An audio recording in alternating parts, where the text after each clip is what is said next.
L'intervenant suivant nous vient de chez Dunder Mifflin et a été élu vendeur de l'année, c'est Dwight Schrute.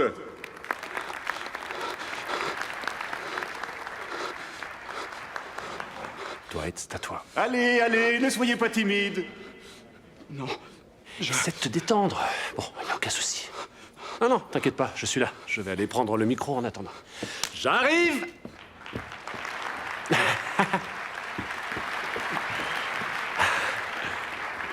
Good morning, Vietnam! Je ne suis pas Dwight Schrute. Pas du tout, non. Je suis Michael Scott, son maître à penser et son boss. En attendant que Dwight soit fin prêt, et ça, c'est pas gagné, je voudrais vous dire quelques mots sur l'excellence, sur les points qui font que la vie d'un bureau est excellente. Bien, il y en a plusieurs, à mon avis, qui influent sur le travail et qui rendent les gens heureux. L'un de ces points est avant tout l'humour. Quelle est la différence principale entre une commerciale et un commercial?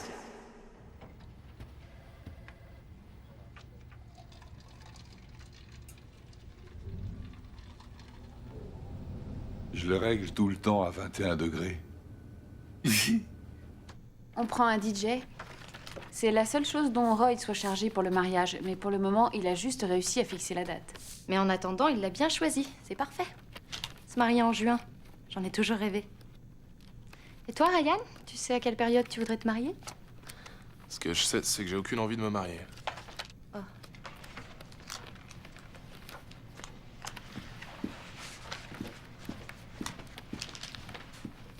C'était vraiment pas gentil de lui dire ça. C'est évident qu'elle ressent quelque chose pour toi. Tu pourrais être plus sympa. J'ai dit la vérité.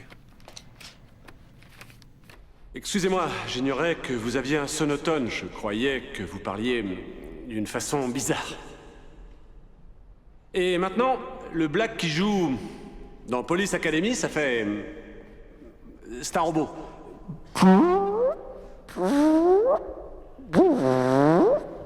J'aurais dû faire bruiteur vocal. Un autre? La voiture qui démarre.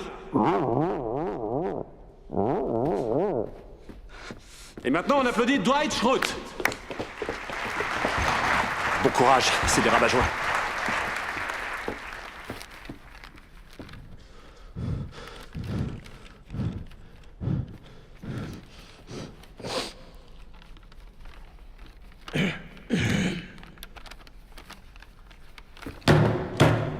C'est le sang et lui seul qui a écrit le cours de l'histoire. Vous êtes-vous déjà posé la question lors d'une méditation? Nous avons tout le temps de méditer dans la journée.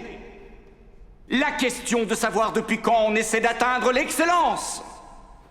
Sans faire allusion aux années qu'on a passées à faire la guerre du travail. Non, ça remonte bien plus loin que ça. Ça remonte à l'enfance, quand on s'est rendu compte que ce monde, on savait le conquérir.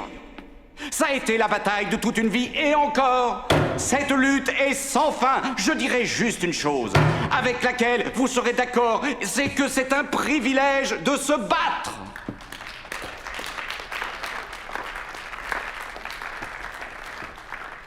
On est des vrais guerriers!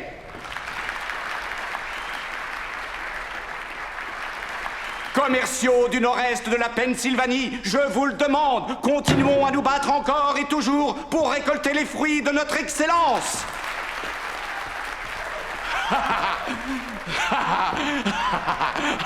Ouais, ouais. J'ai un appart à Key West qui doit pas être occupé. Pourquoi pas? Merci. Tu vas t'en aller, c'est sûr? Ouais, j'ai besoin de voyager. Génial. Oublie pas de nous écrire. Ça fait 5 ans que Jim occupe le même poste, qu'il mange le même sandwich tous les jours au déjeuner. Et si on faisait des paris, moi je dirais que qu'il va se faire un petit week-end à Philadelphie.